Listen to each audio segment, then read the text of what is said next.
Napisać jej kolejną część.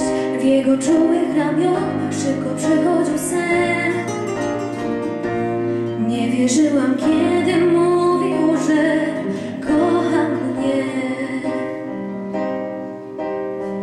Myślałam, zgubię mnie w tłumie, zdradzi z tobą lub z nią. Za jakiś czas żadna z was nie zrozumie, jaki poczułam strach. Bałam się miłości, którą on chciał mi dać. Powiedziałam coś głupiego i nie potrafię ci zaufać. Wybacz, wybacz. Jak mogłam tak powiedzieć mu? Gdyby tylko teraz wiedział, jak jest mi źle.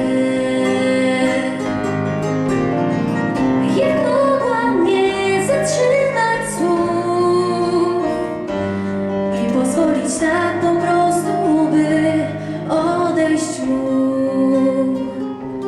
Macie rację, ze mną chyba jest coś nie tak. Moja codzienność mnie zmienia, sama nie wiem już, czy potrafię żyć. Ukrywam sobie marzenia, dobrze wiedząc, że żadne z nich beze mnie nie